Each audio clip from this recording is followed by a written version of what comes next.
Delighted to have Jeff and Kane back in the studio again. Hello, guys. Hi. Hello. So you're settling in well to your new home, I hope? Yes, love it. Good, okay. So I know you're in the process of establishing a new coaching business. And what I thought we might talk about today, you shared with me in discussion earlier on some kind of tools that you have to help people maybe change their perception, change their thinking. So could we have a little look at that topic today? Yeah, sure. You know, some people have experienced the power of a coach. Jeff and I are adamant about coaches and coaching, which is why we came here to start this business. Well, I mean, most successful executives or business owners, they always have a coach with them. Right. They usually engage with a coach in some sort of fashion. Yeah, top athletes have coaches. You know, okay. And what a coach's primary job is really to not be you. Right. It's one of their biggest assets. Okay. It's a tough job, but they're out there. Yeah, and it's really because we all live inside of a framework of our beliefs. You know, we all believe things about ourselves, about the world, and these are important beliefs to us. In fact, the word belief actually comes from the etymology of to hold dear. Right. So we do hold our beliefs dear. And our beliefs actually drive our experience of the world.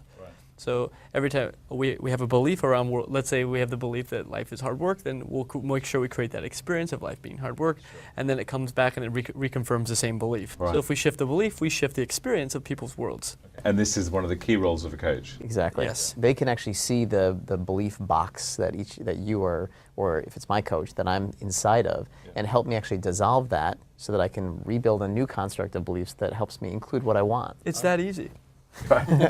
What about kind of coaching yourself? I mean, a lot of people watching this may be solo practitioners working very much by themselves.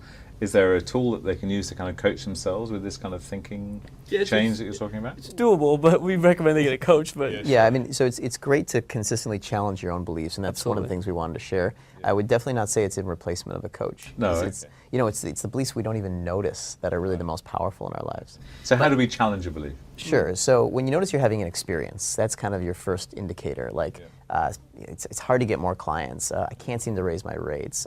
You know, people don't want to promote my company, whatever.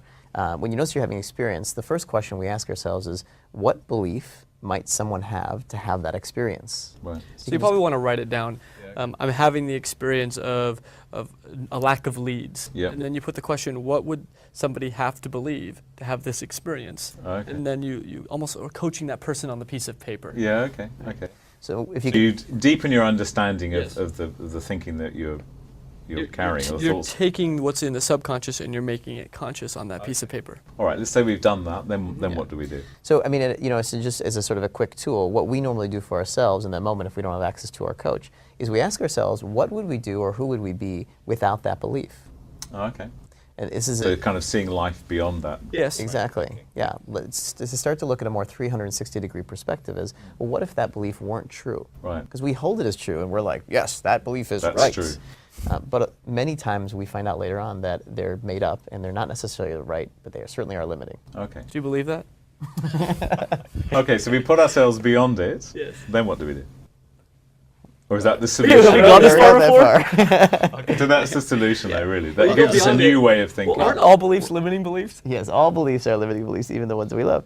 So then what we'll do is we'll reverse it. We'll say, okay, so maybe who would I be without that belief? And then what if the opposite were true? Okay. Now, some of the listeners actually might know a woman's work named Byron Katie, who has this thing called The Work, and there's some questions, and they can even look up Byron Katie and see her work, or they can really consider actually getting themselves a coach to work with ongoingly, because that's really the most powerful move. Okay, and I think some people very close to me might just have the coach they're looking for.